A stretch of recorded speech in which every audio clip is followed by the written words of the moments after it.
What's up, guys? This is the Wheelchair Bodybuilding Podcast, and today we got four-time Mr. Olympia, Harold, and we got Adolfo, who's also been in the game for a very long time. So I'm excited to hear you guys' stories and everything. Has it been that long? For me, I mean, I got my pro card. He's there a very long time. Well, I did do my first NPC competition in 2009, so I guess that's fucking long. When did you win your pro? I won my pro card, I think 2000. It was either 2012 or 2013 because I think 2012, Neil beat me. Okay. Neil beat me in 2012, and then he went on to get his pro card, and then a couple months later, I tried to do the one in New Orleans. Was that the USA Championship? No, it had to be before then because Neil did the 2011. Then it must have been 2011 he beat me. Okay, because he was at the 2011. What? No, he wasn't a pro yet. He wasn't. No, you're right. I'm sorry. I'm thinking about Greer. I'm thinking about Jason Greer. So then it was 2011 or 12. Neil beat me because it was me and him, and then he beat me. And then a couple months later, I tried to earn it at the New Orleans show. I think it was the wheelchair championships. Right. And Robert, Kyle Roberts beat me. Kyle. Kyle Roberts beat me. Yeah. In that show. So I was like, okay, cool. And then next year I kind of bounced back, and then I beat Roger. I beat Roger for the pro card. Rest in peace. And then that's when I got my pro card. I think it was either 2012, 2013. I got my pro card. Yeah. So what? That's almost 14 years. How many is that? Yeah. 13, 14, 15, 16, 17, 18, 19, 20, 21, 22. So yeah, 14 years. Sometimes you don't realize how long you've been doing this shit for.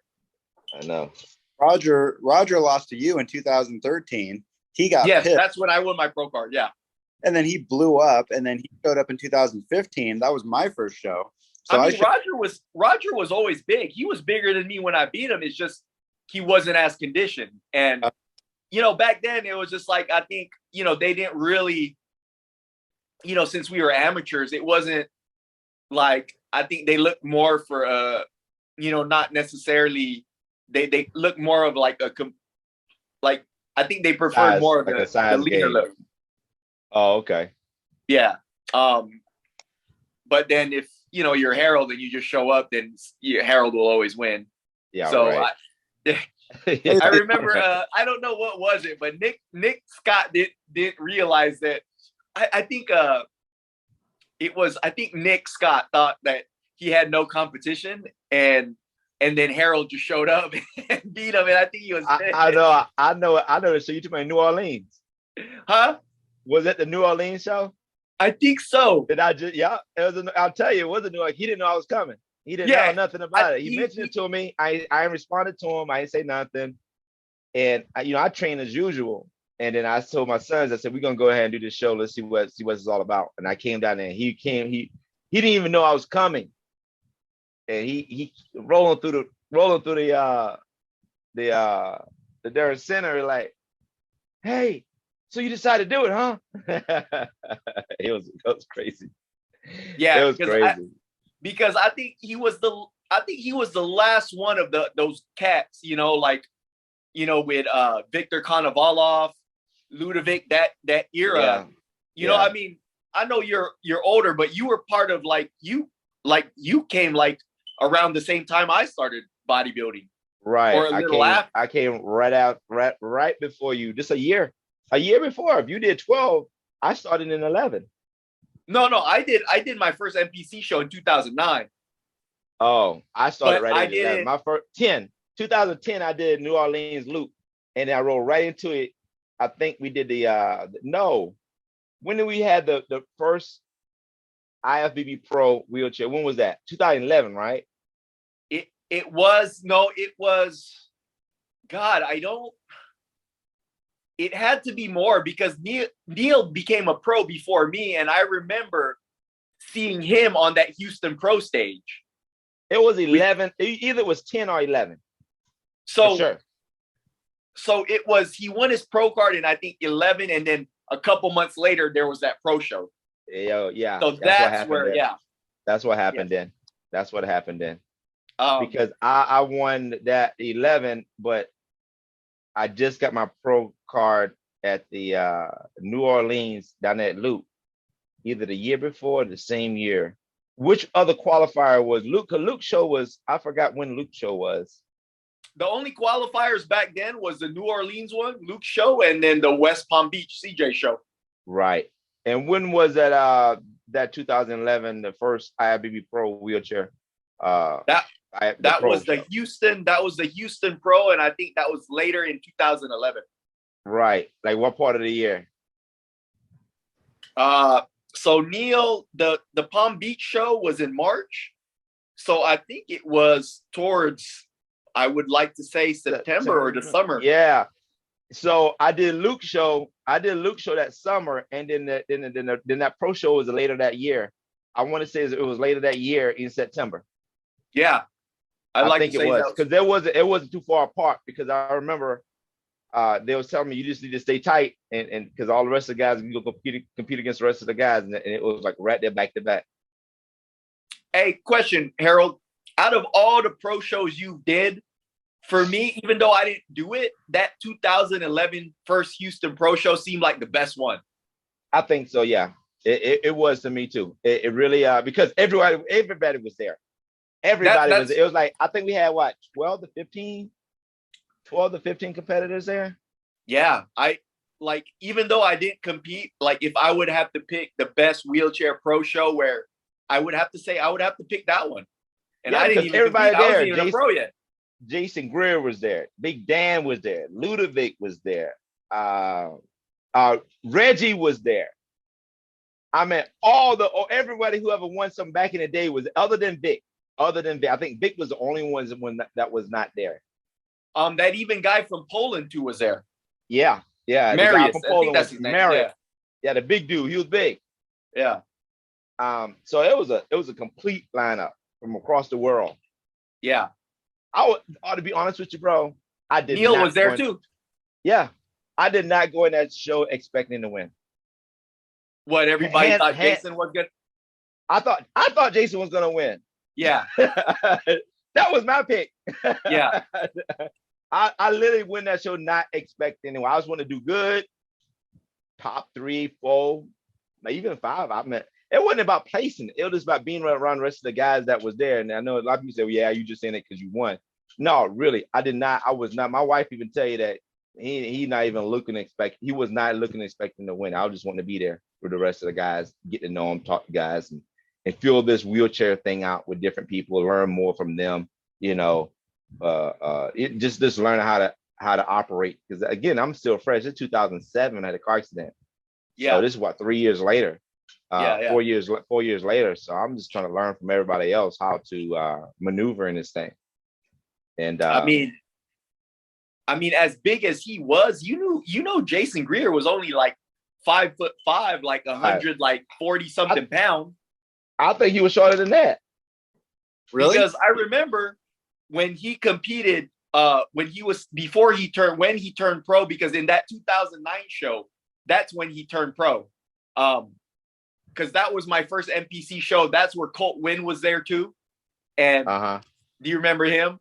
And I remember when they would weigh us in that little makeshift plywood. Yeah. They were weighing us. He only weighed like 100, like 35, 30, 40 pounds. Yeah. Damn. And but he was just full. Like I was just like, Jesus Christ. Yeah, he was doing he was up in North State that them guys knew their vitamins really well. Oh yeah, that's why Neil too, dude. Right. They knew their vitamins real well. And I was clueless to it. I was clueless, bro. Clueless. Yeah, dog. All those PA dudes, those Northeast dudes, like even Neil. I was like, like I knew he was on some good supplements, and then once I saw him in the pro show, I was like, oh, but damn. The crazy part about it is, bro, I was nanny for the first 5 years. Yeah. Let me see, 30, 40, 44. First 5 years. The first 5 years competing NPC, I had to be pro. I was still nanny. Yeah. You know, and it was just that because I had so many years of working out already. Plus, and you were already a pro as a NGA with your legs. Right. I was already a pro NGA pro bodybuilder already. So I was already hitting it, and I was working at the gym, so that made it so much easier. Yeah. So I can work out twice a day. I worked at my lunch break, and I worked out when I clock out. Yeah. Yeah. So, yeah, man. Now that we're talking about it, good. We've done this for a long time. Shit. Yeah, when you said Jason Greer was 140 at the heaviest. Yeah. If you saw pictures of him, yeah, he was like 135, like 135, 137. What did he place? What did he place? You know what? I'm gonna look that up. Did he play second? Did he play second? Yeah, he played second to you. It was you and him. Yeah, it was me and him. It was me and him. And then I think Ludovic was third. Ludovic was third? I think so. Yeah. No, no, I think it was Neil. No, Neil wasn't third then. No? I gotta look it back up. I don't think so. Oh shit, we totally forgot. Nick Scott still competed back then. Yeah, Nick competed a few years. Yeah, before he had to hang it up. Yeah, a few years. And I think he's guest posing in a few days somewhere, right? Yeah, he guest posing somewhere. How's he look? Look, is he back to looking like a bodybuilder? I mean, I haven't seen him, but that was like he said he was getting stuff ready. Okay, I'm curious to see, like, if he's back to form of like when he used to compete. I'm curious to see how he looks like. So, yeah, you know you're gonna post it up, so you'll see it in a little bit. Hey, have you ever got in contact with Neil? Whatever happened to him? No one so-called has. Damn. Yeah. He's pretty much stopped it, and I guess he didn't want to do anything with our life anymore, the bodybuilding side of it. Yeah, because last I heard, he moved to Chicago, right? And that was it. Right. So, but anyway, yeah. Tyler? What you about to say, Tyler? We got to get Ludovic on one of these episodes too. Be interesting to hear his background stuff and some of his stories. He was the one guy in 2018 at the Olympia. He was the one guy who stayed covered all the way to the last minute. He like made an right. He stayed completely covered until 2 minutes before hopping on stage. I got to you was waiting for it, weren't you? You was waiting for it. Corner, he took his shit off and I jumped, and I'm like, what the fuck is that? He was insane. He took third, right? Yeah, I think third 2000. Yeah, and I think, God, like, dog, from what I heard from Reggie, the shit he used to do, he used to just put everything in a blender and drink it. Like, he used to put like his tuna and all that shit in a blender and drink it. I was just like, what the fuck? Yeah, he used to get it in. I was just like, bro. Ugh. Yeah, he can have that one. Yeah. He used to just throw everything in a blender, just drink it. And I'm just like, yo. Yeah. I was just like, ugh, yeah. But like, yeah, man, like, I don't know how he did, like, what he like, but he would, I think, like, for what Reggie was telling me, he did like just veggies and that's it as his carbs, just green veggies for like 12 weeks. But he been bodybuilding for a long time too. Bro, like, yeah. Have you seen all his old school pictures from back in the 1980s? That's what I'm saying. He got pictures in the old school. Yeah. Right. Yeah. Like, bro, he has a bodybuilding archive of photos. Like, he could literally like make cool frames of his photos with different bodybuilders from Mike Metzer and all these guys. When, bro, he got to see guys like Flex Wheeler when they were at their prime, bro. When Flex Wheeler was like LeBron and all those guys. It's crazy. He witnessed all that. Yeah. Yeah, that's crazy. So nuts, man. I mean, I couldn't even imagine back in his day being in a wheelchair. Like, you know, the lack of accessibility, the type of wheelchairs they gave those guys. Oh, like they might as well gave them wooden wheelchairs, man. They were. Like wooden wheelchairs. Like, I give it to him, man. I don't know how you survived being in a wheelchair back in the 1980s. Yeah. Like, that must have been tough. Mm-hmm. Like, bro, they probably had like fucking nasty catheters that weren't like, they probably had all the worst stuff. And getting around was like bar none. You know, even today, if you go to these third world countries, you go to the out in the countries, these countries have no availability for wheelchair accessibility. None. Yeah. None, bro. And some states, some bigger states too don't have any, but a lot of the old like East Coast states, like, you know, the fucking the original states, like, you know, the colonial like, states, New England, Massachusetts, and all those places, like all those, Philly, they don't have anything. No stuff. So, I was in the Caribbean, and every store got a step up to get inside. You got to be kidding me. I mean, that's the same thing in New Orleans. That's the same thing in New Orleans. Yeah. Like when you go to Bourbon Street. Yeah. Majority of things is a step up. I understand because of the water. Because they need it before it get flooded. It's a little raised. Oh, okay. That's why. Yeah, it's like you want to be one step up if it's any kind of flood to come by, a little light water more than normal. It's a step up. And I can understand that the water can rise. That makes sense. Okay. At least you one step up than the normal. Yeah. So I can understand that. I can flash flood, water rush down, you a step up. I can understand that, but at least put a ramp somewhere. Dallas is pretty accessible. I know, Dallas right? is accessible. Oh yeah, Dallas good. Dallas got it too accessible. They putting these during I went to the city to ask this question. You know how the new little burgundy things with the dots on them? Yeah. They're putting everywhere. You know why that is, right? Why? It's for blind guys that's blind. Oh, yeah. That's exactly why they'll know where the ridge is at. That's why. Because I was like, why y'all keep doing this everywhere? This is ridiculous. Because when our casters hit that little balls, we flipping. Yeah. It's definitely not wheelchair comfortable at all. But that's for I had to go to the city and ask them about it because it's for guys that's blind. Yeah. We ain't only we ain't the only disability in town. Right. But I'm still trying to figure out why the little dots, why not the long ridges like they've been doing. Yeah. I don't know, but that's what it is. That's exactly what it is. I was getting hot, bro. I was getting hot by them little dot things. Things pissing me off. So where's everybody at right now in their preparations for the Olympia? I'm starting in about 4 weeks to start my cut. Oh, so you're still stuffing your face right now? Oh yeah. I'm hungry right now. I ate before this podcast, and I'm hungry right now. It's not helping. Okay, that's good. So I still have time, Dan. If people are starting around that time, I still got time to heal and all that stuff. So yeah, you got time. You got time. Normal prep. Huh? How long do you guys usually prep for?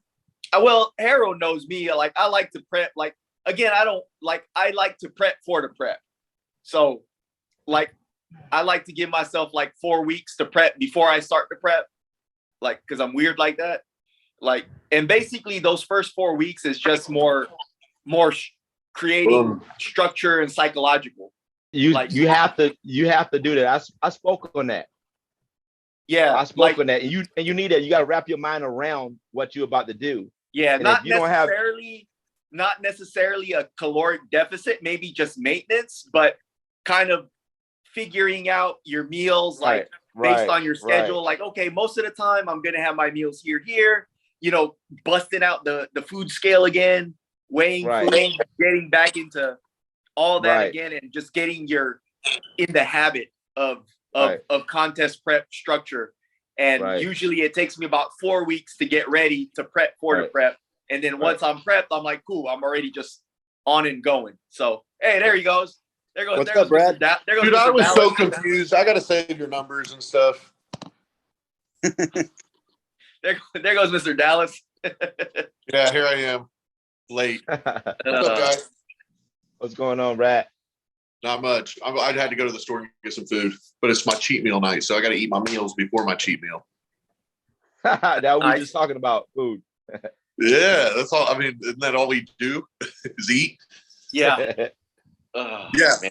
I think that was one of the things I eventually wanted to talk about is like bulk, because that, bro, especially when our bellies are like the way they are sitting down, we don't stand up and walk. That shit was wild. Did you guys? I don't know if I was eating 6,000 calories, so I was like, it was rough. 6,000 calories. Motherfucker. See, I don't know. Like for me, like what is it? Are you talking about the amount of calories you eat like post show, like your hunger, or where you level out to? Bro, I had to eat 6,000 calories to gain like 2 to 3 pounds a week. And with my frame, that's what I needed. See, But a for lot of me- that didn't. For me, 25 to 3,000 is sufficient enough for me during the Really? off-season.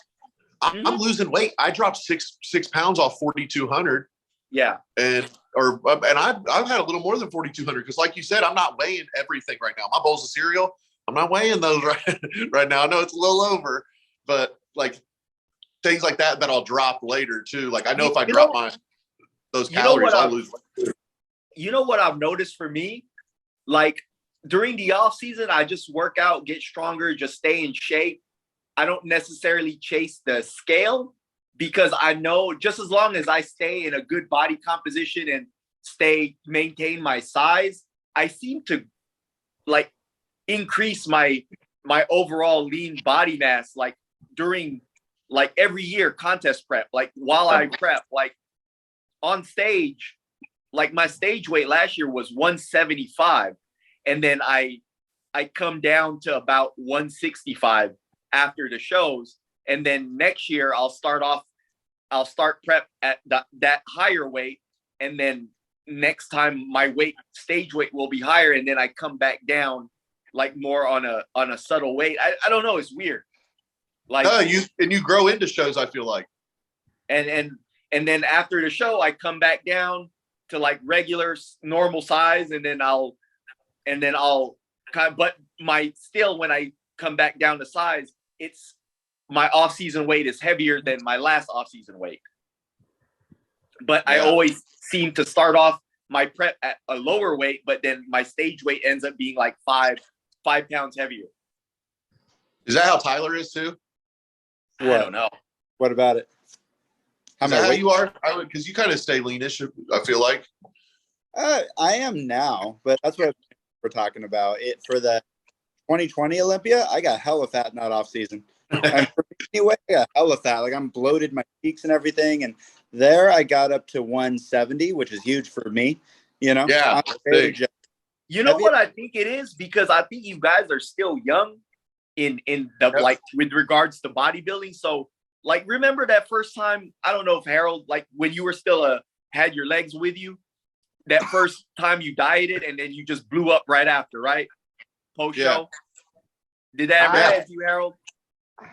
No. I don't never blow up, bro. If I never blew up because so I can't hold weight if I'm not working out to get ready for a show. Yeah. If I'm not getting ready for a show, I'm lean, hands down. Because my work, doing stuff, busy, I won't eat. I won't eat like I need to. I don't do the off season bulk shit. I just don't.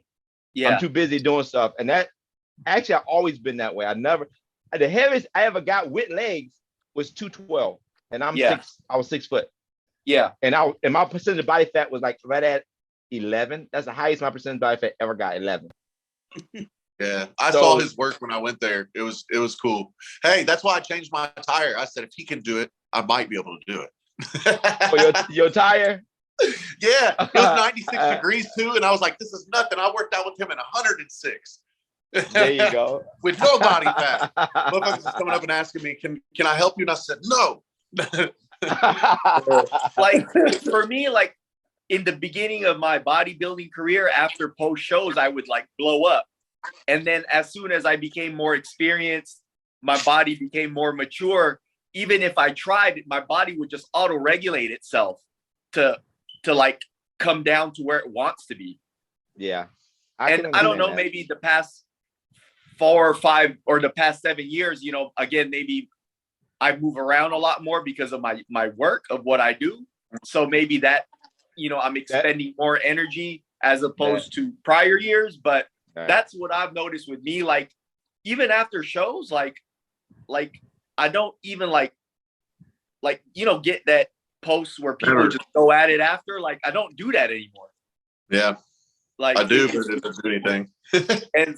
and so I think it's just because you two are still like in those stages of where your body's still like whoa, like, you know, after an extreme deficit, you know, your body, I don't think your body's maybe. Yeah, you're right. And I think that has a lot to do with it being that your body is conditioned to train. Like I was telling one person, your novice years of doing competition gonna be totally different than your medium to your experience years.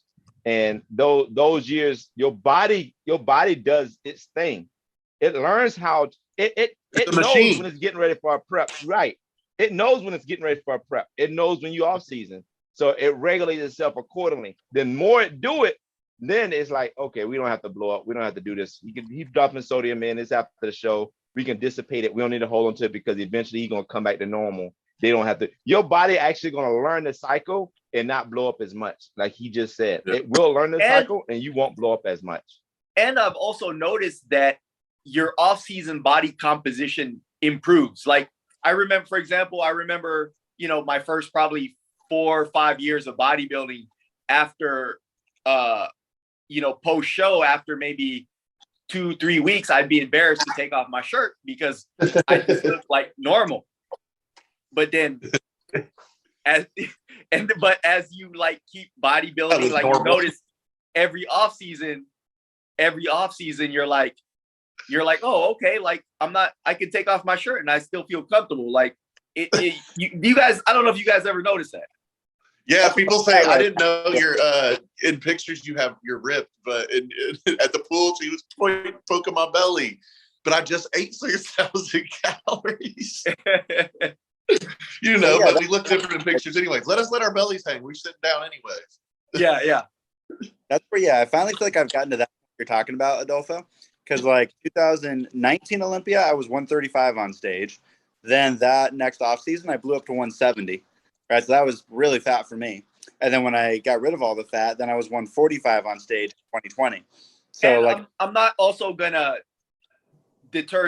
I'm not also gonna exclude the fact that, you know, I'm sure when that time we decided to get on, you know, our vitamins, you know, that probably tremendously like made things a lot more complicated.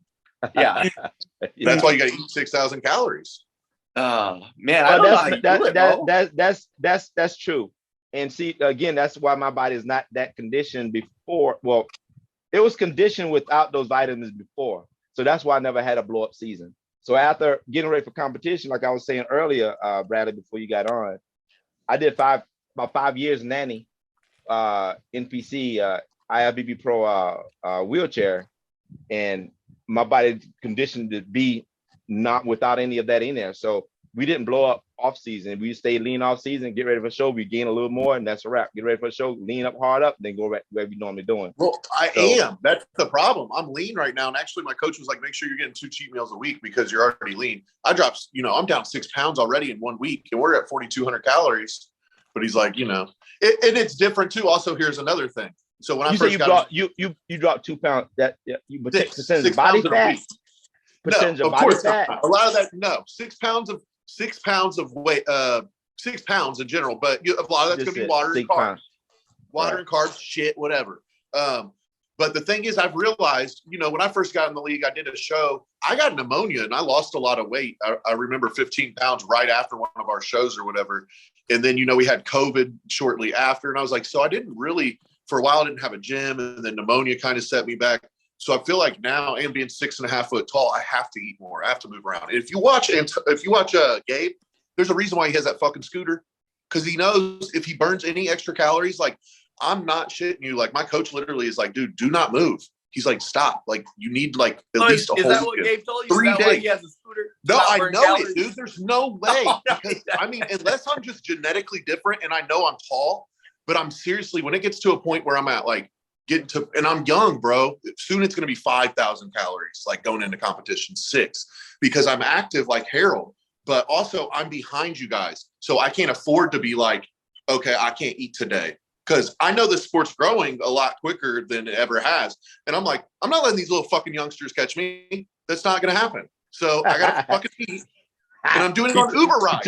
You talking to you, Tyler. No, he's older than me. I don't want another youngsters. Are you seeing in the UK?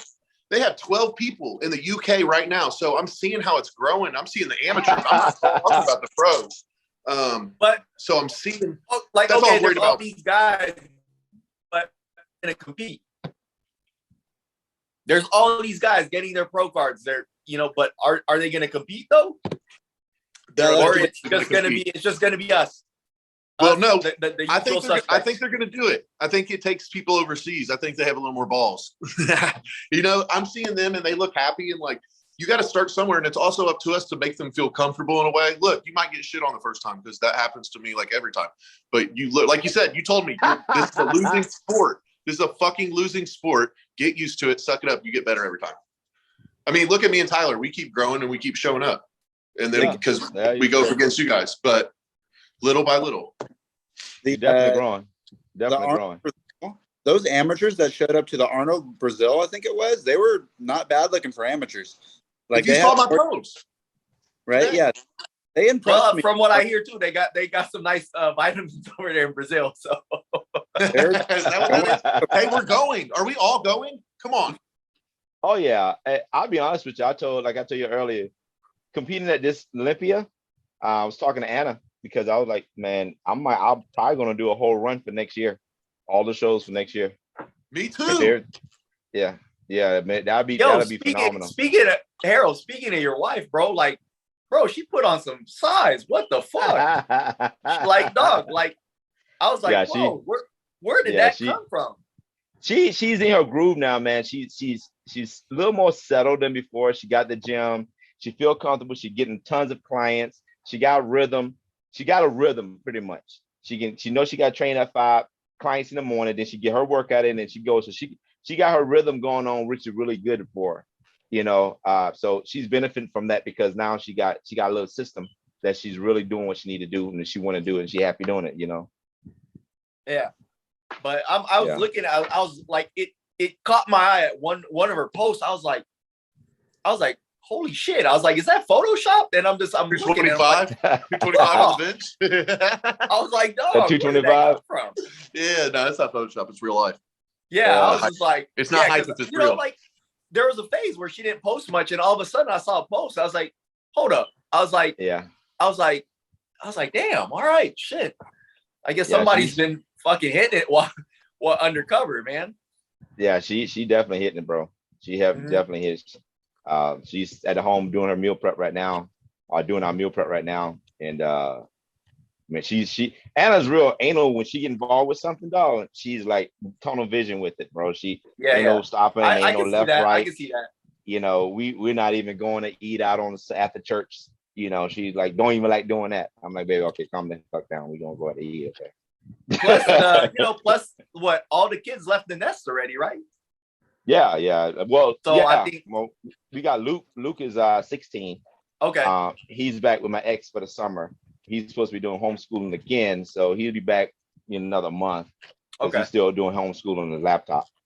Okay. So he'll be back, but he got his own car, so it's not like he need to be taken care of. Yeah. He works for you, right? Yeah. Mm-hmm. So she don't have no worry with nothing. Okay. She supposed to take Colin and her to the studio, but he balks at all the clients, so I ended up taking him with me. So she can't even take Colin to the shop anymore because he balks at everybody. He balks at everybody and want everybody to give him a hug and a rub before they go in the back. Hey, I never got to talk to you about it, Harold, but like, how did you feel after like you finally like you finally came in second? Came in second. Like, how did you feel? Like, you know what, man? Honestly, you gotta really think about the position I'm in and where I'm at. I've been winning since 2010, 11, since this started. My mind already knew, it's going to happen sooner or later that I get beat, but I wasn't planning to get beat. But at the same time, a guy asked me, well, if you look at the pictures, he did really dominate you. I say, well, that's irrelevant. But I will say this. Yeah. When it was me and him, and it was decided that he won, I truly was happy for him. Because out of all the people that could have came in second, I was so appreciative that he came in second because he's the type of person that worked hard for it. Not saying that everyone didn't work hard for it, but he's very passionate about it, and he's a respectable leader in regards to having a title for a period of time under his possession. And I think, the gods saw that, this person's worthy of that. And I felt that he was worthy of it. A lot of people are not worthy for first place. A lot of people are not worthy of carrying that position in a proper name and fashion. To me, I felt he's worthy of it. I'm honoring him since day one. I mean, he won, and I'll have no regrets for losing. Now, first of all, Harold, did you lose? Did he beat you or did you lose? I would consider myself. I say, okay, I lost because I didn't put 110 of the eggs in the basket. I'm working on my trucking company. I'm not doing cardio. I'm not doing sauna. My wife did ask me, did I eat today? I like, nah, I had to get the paperwork for the truck stuff.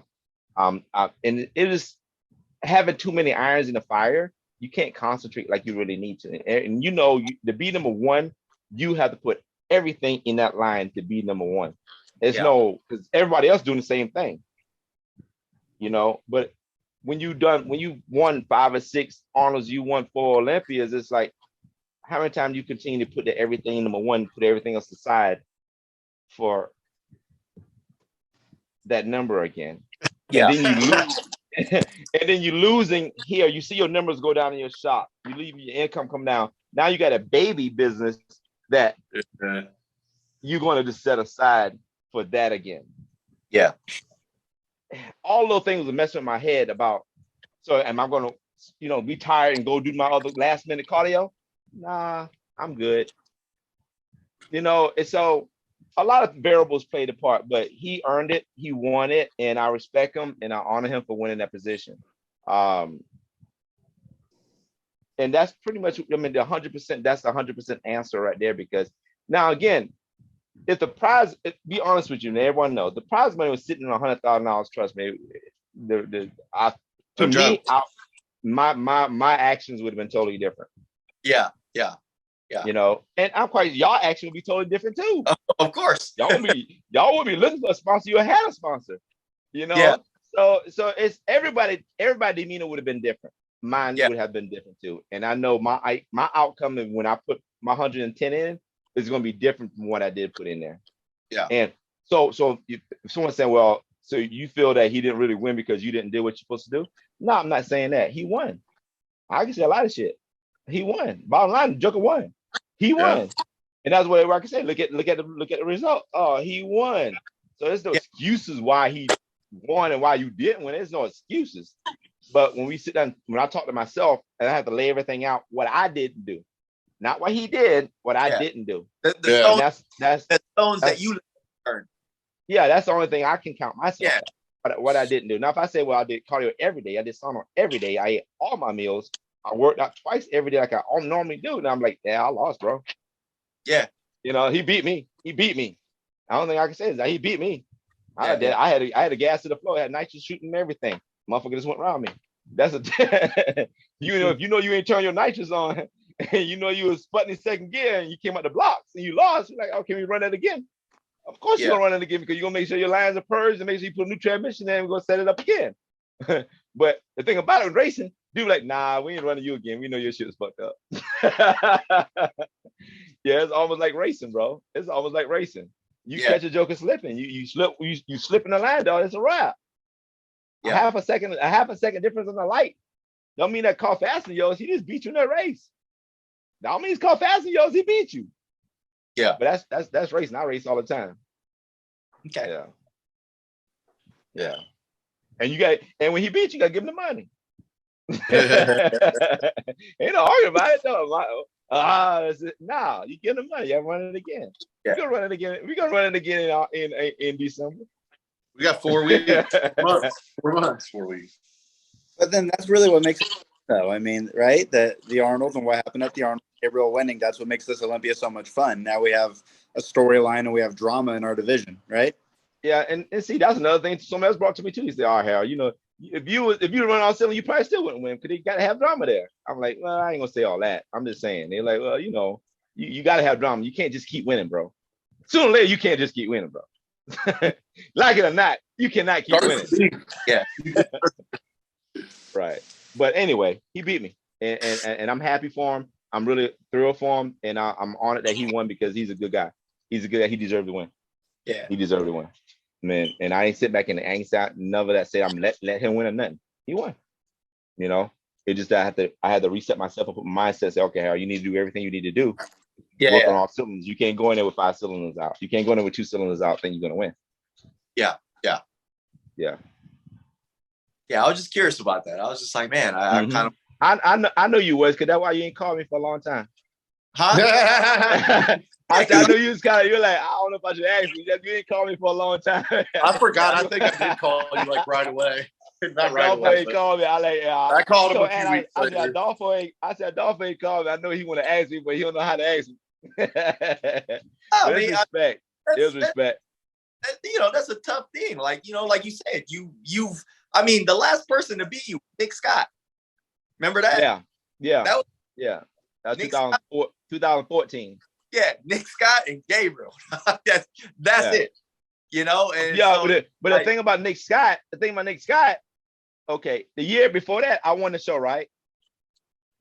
The 2012, I won, right? 2013, I won, right? And you say if you won a show before, when they make posters up, you're supposed to be on that poster, right?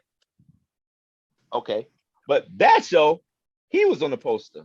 I'm like, something ain't right. How he on the poster about this one the year before? Yeah, I didn't say nothing. And then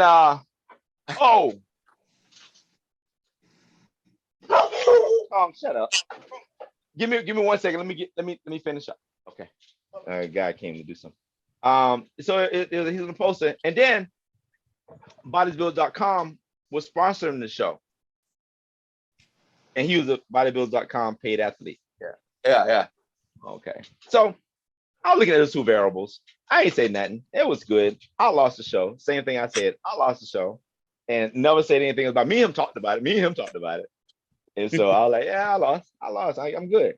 I was putting more size on than I think too. And I could do to the credit to whereas I wasn't as hard as the year before. So I lost the show. It's a learning experience. I looked at the pictures. I pulled something from it. I need to be a little more harder. I can't just be sized up. I need to be a little harder. So I pulled some good stuff from it. You always look at the reason why the creator put you in that position. So the first thing I start looking at myself. I could say I could be man and start pointing at everything else. But when you start looking at yourself, you say, okay, then this is what you're trying to show me. And that's what I did. Okay. Yeah. Shit. Bradley, you still in Indiana or did you move to Florida already? I'm still planning to move to Florida. We had to push it back like 8 months. 6 months. Why? 6 months. No, it would have, 6 months. So I started this, I'm about to start coaching. I just, here's the big thing we were talking about this. Like you said, baseball team? None of that, no. Bodybuilding. So I'm not doing the nutrition part. So, which you guys can know the deal or whatever. But actually in the next month, I'll be dropping an OnlyFans.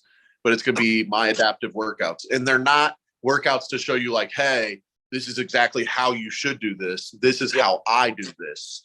You know, I'm not going to say I'm a certified instructor, but I've adapted my workouts the way I have, exactly how you have. I've learned from you over the years and people, but there's also things I'm going to be doing the work. Like you'll have every workout, like hundreds of workouts adapted, how I do them, how, you know, getting in and out of the chair transfers, different at home type things, stretching. And then once a week, I'll do a workout, a full workout that includes tempo, rest, and all that stuff.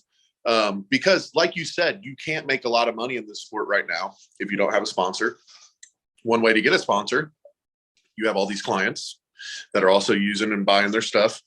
But doing this, this kind of helps me make money without stressing so much Ubering all the time. But also, you know, I'm already working out. I'm already stretching 4 times a day. Why don't I teach people how I stretch? I'm going to get into hot yoga, kind of like how you got into that defense thing. That's something later you can get into. To make money, you in the bodybuilding world, it's not on stage. It's outside. So I'm really getting into that. I'm trying to work with Kenny Wallach right now to get into posing, because even here's one thing, and you guys all need to understand this too. We are the creators of these poses. None of those fucking judges are in this chair. They do not know the balance like how we are, like how awful and how hard it is. I was hanging out with Derek Lunsford one time and I was like, I bet you can't do a back double bi in my chair without falling. And like, you know what I mean? Like, and they have legs to balance them out. We don't have the leg weight to balance us out. So we have to do all these little things. We can't arch our back. So I want to meet up with people that are actually coaches, that actually know what the fuck they're doing under the lights, how you look, and bring my you know, what I know and my background to them while they also teach me what they know. And let's adjust our poses. I'm still going to stick with what I like because I think whatever I like is best in my opinion. But I also am going to take everything with a grain of salt, and I want to spread that around. Like I said, if you've seen this, 12 people at the UK contest within 2 months, like that's kind of big, dude. And then we've had 12 shows this year. It used to be just a few. I think they're doing 8 pro cards. Yeah, the people, do I think they're ready for the pro stage? Not necessarily. Was I when I got my pro card? No, but when I showed up to the pro stage, I did all right my first show. I looked decent, actually, compared in 3 months. So it's just like, let's give it all a chance and see how it goes. And then I also want to make money doing it. Good stuff. And then we'll move to Florida. We'll move to Florida after that. Sorry, I'm not smirking at you. I'm just like, it reminded me, like when you said, like, I remember it was the last, I think it was the West Palm Beach one, and you were going on a rant on your IG story, and I just oh yeah, when I beat dude, and he was scared to come back. He got his pro card. Oh no, man! You're already a pro, but just this year. Oh, was that West Palm? Yeah, when they had the pro show in West Palm Beach, and you know you weren't too, like, you were ranting about. Well, no, and I want these people because these people think it's. I think some people get it twisted and don't see that how hard you have to work. And it's going to look like a joke if you don't show up on stage. If eventually Harold retires and all the big guys retire and the Olympia is just full of people, like I'm telling you, if I were the best bodybuilder right now, I don't think we would get looked at seriously. But I understand that. I think I'm tall. I look at myself all the time. I'd be like, bro, I'm fucking tiny, bro. And then other people are like, dude, you're like 200 pounds in a wheelchair. And I'm like, but I'm not Harold. I'm not Adelpho. And even like right now, people ask me, who do I want to beat next? And I'm like, well, I'm not going to go down on the ladder. Of course, I know Tyler can beat me. He beats me off and on. So does Chad. So, but right now, since I want to beat Tyler again, of course, but I also want to beat Adelpho. Do I think I can? Do I think I can? I don't know yet. So it always depends. I'm also very humble about who I can beat, but I have a goal. At the same time, you know, when I look at you did the same thing. Like, okay, he's getting bigger. So I'm just like, you know, then, you know, I'll kind of go to the restroom real quick, fucking take off my shirt. I was like, all right, maybe I need to. No, and we feed off each other. Sometimes I've said that too. Sometimes I'll see people go out and I'm like, good, I'm staying in tonight. I'm going to eat extra. Because I'm behind and I understand that. I really do understand that. But I also know, you know, it's working because I have so many people that are starting to work out or look up to me. And like, I don't give a fuck about people standing. When you say I'm an inspiration, you really don't understand what we go through. So I don't really you know, they think we're an inspiration for going to McDonald's and getting out of the house, for real. But a guy in a wheelchair that says I'm an inspiration, I think they have a little more of an understanding of what I go through because they're in the chair. And they're like, I have people reaching out to me, 4 people in a day. Hey, I worked out because of you. And I remember the reason why I got into this is huge. You older guys just don't use social media as much as I do. And I understand that, but I use this for a reason because I know there's 200 to 300 of us a year that are injured. They're looking up, but you guys have businesses and shit. I don't. So I'm like, okay, I'm going to take advantage of this. I'm going to do it as much as I can. And then it's working. So, and then that's what really makes me happy is like, you worked out, like you got out of depression and shit like that. It really does work. It's fucking crazy. And now you're more independent. You can wipe your own ass, whatever, however you got to start it. But you know what I mean? It's kind of cool. I mean, I have my own place. You guys all have your own place. Yeah. That's so you know how many people ask me, do you live with your mom? I got that asked yesterday. Do you live with your mom? I'm 30, motherfucker. Station with even the two cat Brian and Leo. You know, I said, like I only I only mess with like a few cats in chairs that are in the same space mentally as I am. Like, if the only cats in chairs that I get along with are cats who are pretty much independent. Yeah, right. Yeah, it's like-minded people. Yeah. Yeah, like I'm like, okay, I don't, and I get it. Some situations are different than the others. That maybe if I totally get it if it's a higher, like a C injury, and you're gonna need some sort of assistance. But I'm talking with regards to like us. We're all very mobile, capable paraplegics, right? You're still a para, right? Bradley? I'm still a para? Yeah, you're higher, but you're still considered a para, right? I'm a T8, yeah. Yeah. So, we're all pretty capable of, still functioning as contributors to society and to do what we need to do to be providers, right?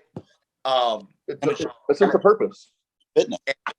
And so like when I see other cats in chairs that do the same thing, like, I gravitate towards that. That's why I'm always, that's why I, when I go to these bodybuilding shows, like I get excited to see everybody because I know I get to see guys that are just going to be like me, have the same drive, who have the same mindset, who have, get it, who are kind of I guess you could say we're the small percent in the community of other people in chairs that kind of, are like who take care of our shit, not to say that it's just, let's be honest here. Like,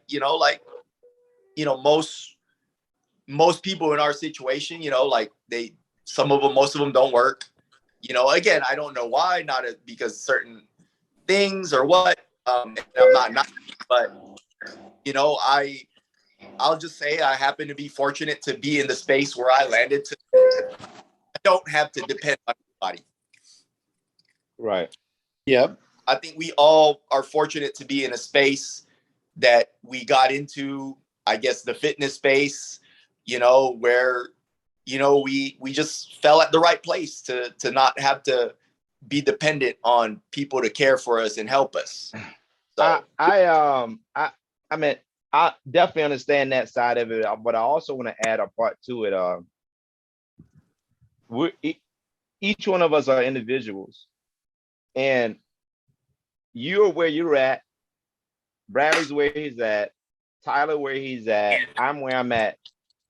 Because of our mindset.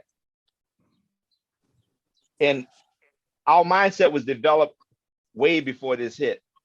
Agreed. Yeah. And that mindset developed in a sense to whereas no matter what attacks that mindset or what that vessel that this mindset is in, the mindset gonna take over the vessel and not allow the impediment to reassess the mindset.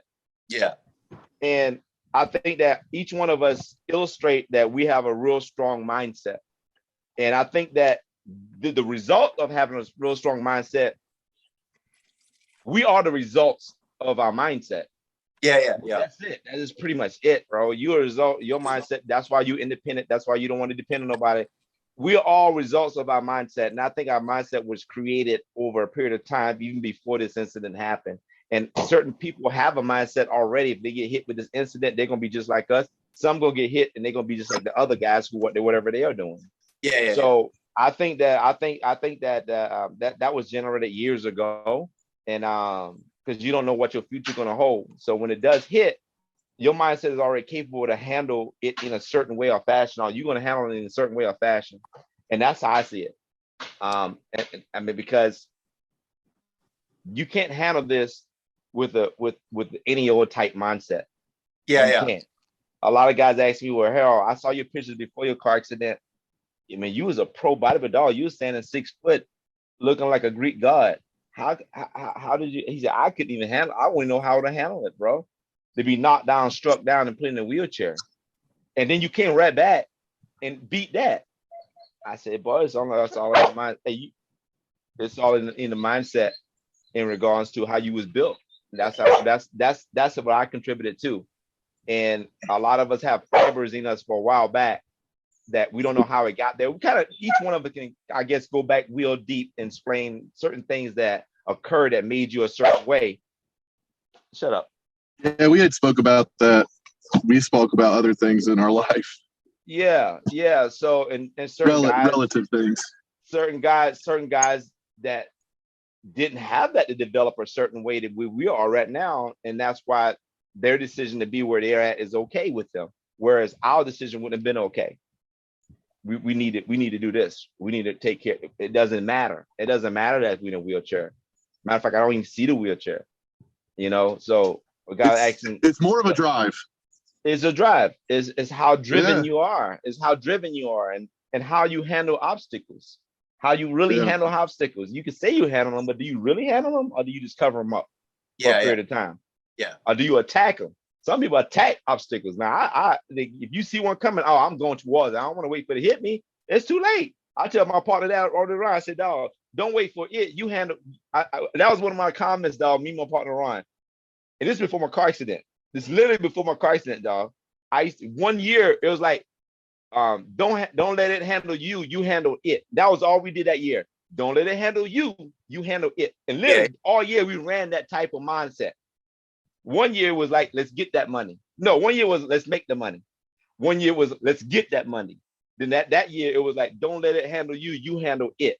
And dog, we came up with different things every year to make our business grow.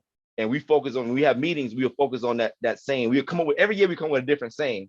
And we live off that saying for the whole year, and we make it a part of our daily being, and that's how you attack the whole year that way. Then you come up with another year. If you see something that you want to handle, you attack it that way every day. You wake up thinking that driven every year, and that's what I do now. And I just do it, bro. I don't even think about it. It's not like, how did you get this? I don't know.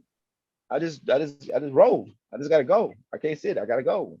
So people are like born with it. That's how we all are, like all four of us. Like, obviously, we're driven by fear of. I'm sure we're all driven by fear of being nobodies. Being, like. I think it's more than just nobody. I don't fear being nobody. I don't care about being nobody myself. Nobody. I don't care about nobody know me. But I think it's more so. A long time ago, I grew up as a poor child. We ain't had a lot, But I know back in the day, I used to always be like, if it takes me to do everything in my will to achieve something, I'm gonna do it until I drop. And that was part of my DNA. Like, I'm gonna do whatever it takes for me to do. I'm 50 years old, dog. I've been in a tobacco field. Yeah. For the summer just to buy Pumas to go to school with. Yeah. I picked beans just to have decent leads to go to school the next year. So it's like, if I can change it, me, myself, I have to depend on nobody else. If I can do it myself, if I can pull up something that I can activate and move and achieve something, I'm doing it, bro. You better get it. and not nobody, but fear of just failing, failing in life. You know, I think, you know, that kind of drives me is just, you know, my fear of failing the expectations that I have for myself. You set forth. I can see that. I can see people doing that. Yeah. You know, like I have certain expectations, certain standards for myself, very harsh on myself. Yeah. And that's what drives me here from not meeting those expectations and those standards I have for myself.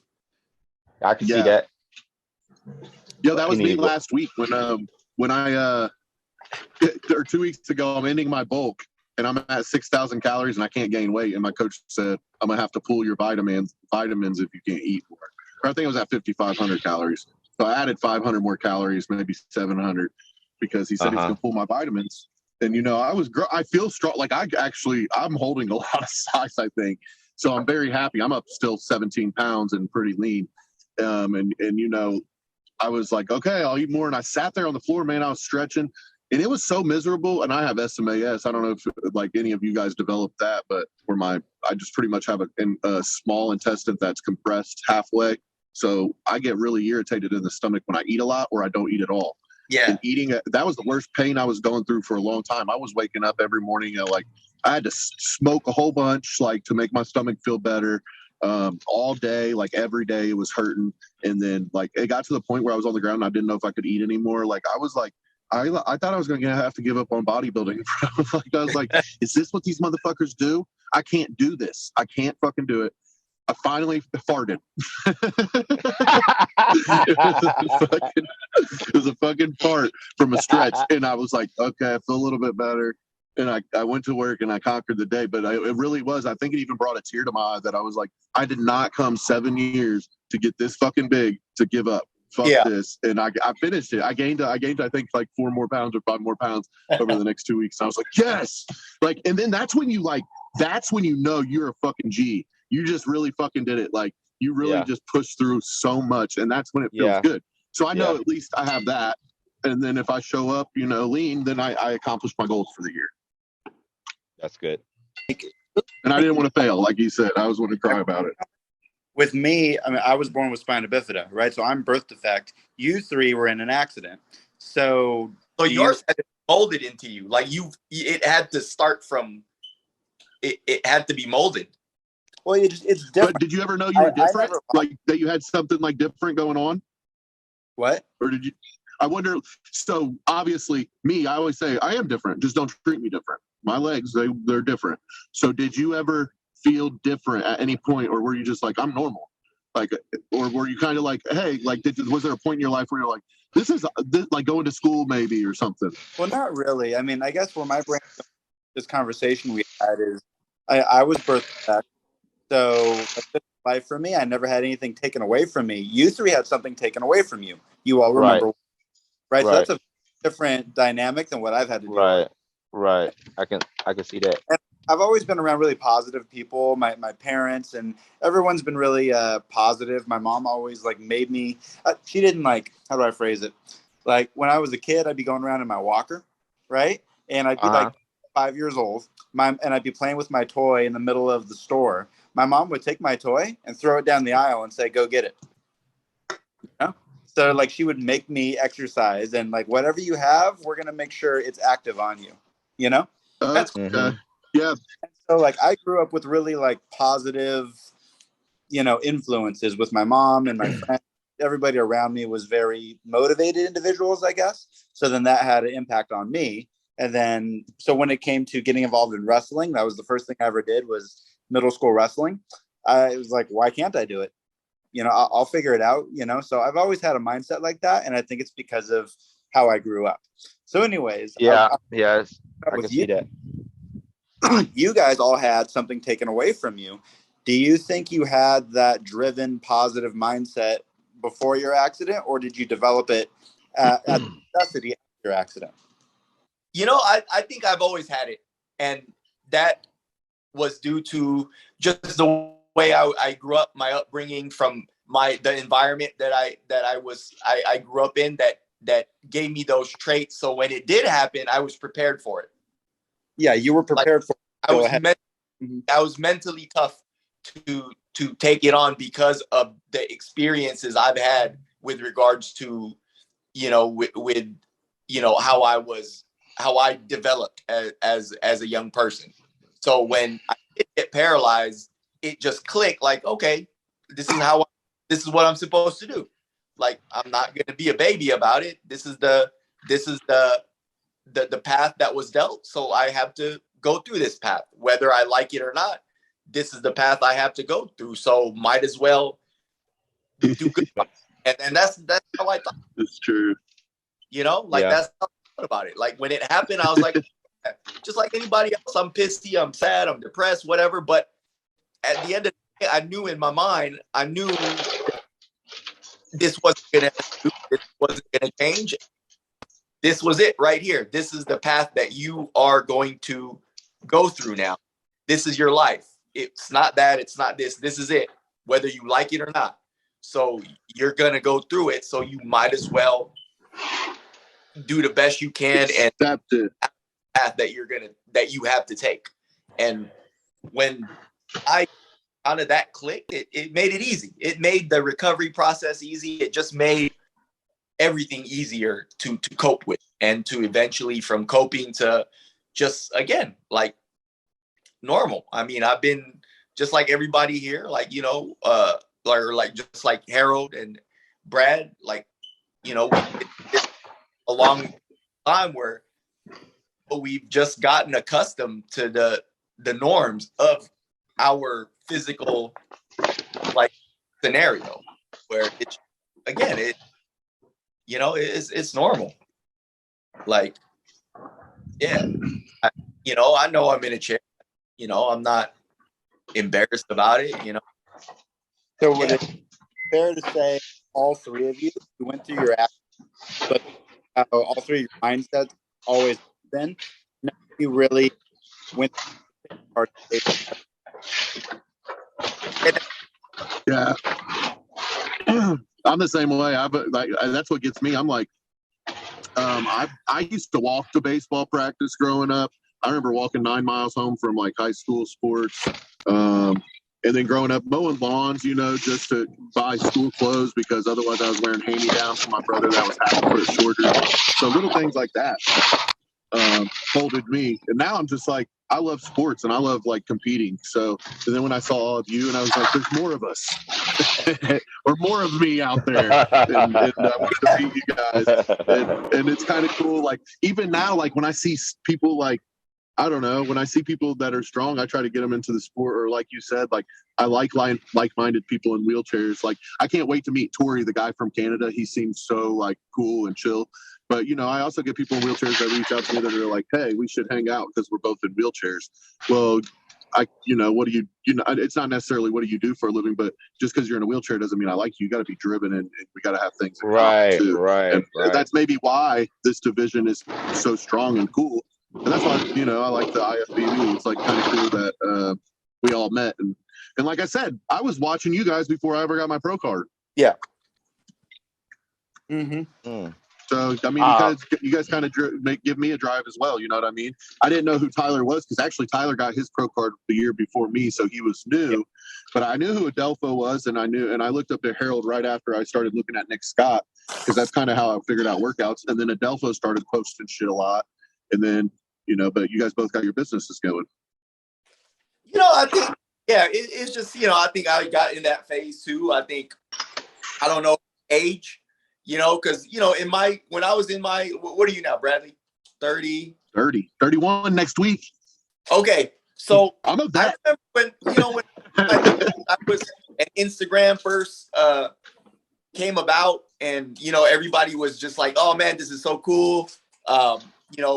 Followers and this and likes. And, I was trying to, be like everybody else, like, wanting to be some type of Insta famous because I'm in a chair, I bodybuild. So, and then at the end of the day, as I've gotten older, I just realized, like, because I would see the fluctuations, like when you would be shredded and competition ready, like all these people would start following. And then when the off season, you get a little soft and pudgy. like your followers drop. And I said, fuck this. And then so No, there's a key to it, dude. So you don't have to post as much as you think. The thing is, you got to do the annoying things like tag people like Olympia every time, the MyFitness page, because I've been getting a lot of shares from less posts and getting more and more likes for them. So like what is it, Strength and Fitness or whatever, My Fitness magazine shares my stuff, the Olympia. And that's also what you guys need to realize about sponsors, which I'm starting to realize. So now I'm getting sponsor people reaching out to me and actually big names. So I'm sending contracts out or what I want. One thing is, it's not about how many followers I have, because Olympia is now sharing my stuff. I will show you all these pages with 1 million followers sharing my stuff constantly because I'm posting. Now, what do they like? They like to see when you're not shredded as fuck in a wheelchair, they want to see you lift heavy. I'm going to tell you that right now. So if you're not shredded as fuck, do one lift, one of your most powerful lifts of the day.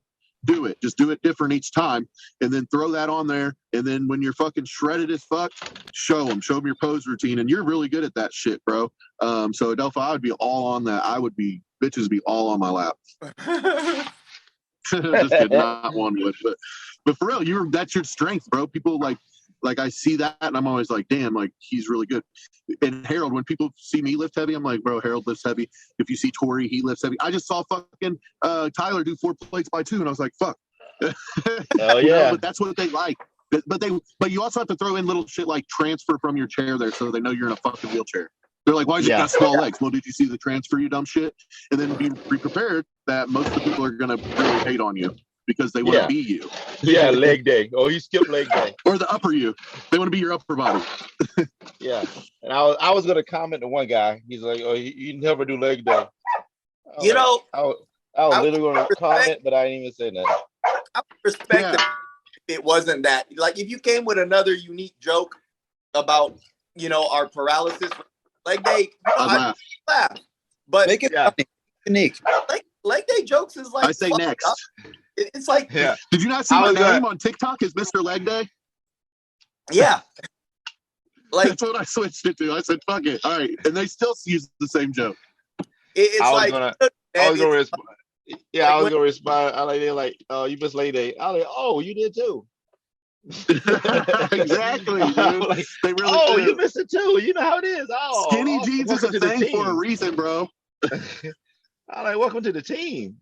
I was gonna come and I said, I was gonna be sarcastic. Nah, I ain't saying that. I ain't responded. They really get mad though when you say stuff back. And I'll go say something else. I said, you missed leg day. I said, oh, you missed face day. Oh wow. But hey, fellas, I gotta get here. I gotta lay my ass down and elevate this broken femur. So, okay. It's about that's what happened. I had surgery from I broke my femur. I broke my femur on Monday doing jujitsu, and then I had surgery on Wednesday, and then so now like I gotta, I'm still gonna get ready for the Olympia, but shit, bro. Yeah, take care of that. I know you will though. That's like the future and like how we've done them. That'd be another good topic for our podcast. Yeah, let's do it. Hey, but check it out. I'll never do jujitsu because you'll break a leg. Yeah, do it right. I'll show you guys. Right. Yeah, you should. You should teach us how to defend ourselves. Well, hey, I'm gonna give y'all some one-on-one. I'm under my truck changing my oil. Oh shit, it's too much. Look at you, Big Daddy. Now I gotta change my oil too. Hey, but honestly though, Brad. Yeah. Honestly though, like for the stuff that I've learned this year, like on the mats and then rolling with actual like regular dudes with legs and getting on the mat, like, hey, legit, like if somebody on the streets were to fuck with me that didn't know shit, dog, I would smash that motherfucker. No, I bet you would. My brother, my best friends were wrestlers. They're smart. That's why I always just said Tyler's a badass. Like if they can take you down at your knees easily, and your shins and your ankles. Like, they're so strong and shit. Like fuck that. It was some regular dude that made fun of my legs and didn't know shit, dog, and try to fuck with me. Oh, dog, it would be fun. Like, it would promote it. People have no idea like what it's a couple jiu-jitsu black belts who look like nerds, and they could kill you in 2 minutes. Sometimes they don't even have the ears. No muscle on the body. Tyler has the ears. But you know not. And I'm out of here. Some of them don't. I'll see you guys. All right, guys. Later. All right. Later. This was a good episode. So, good episode, guys. Later. We'll see you guys next week. All right. All right. See you, Harold. Bye-bye.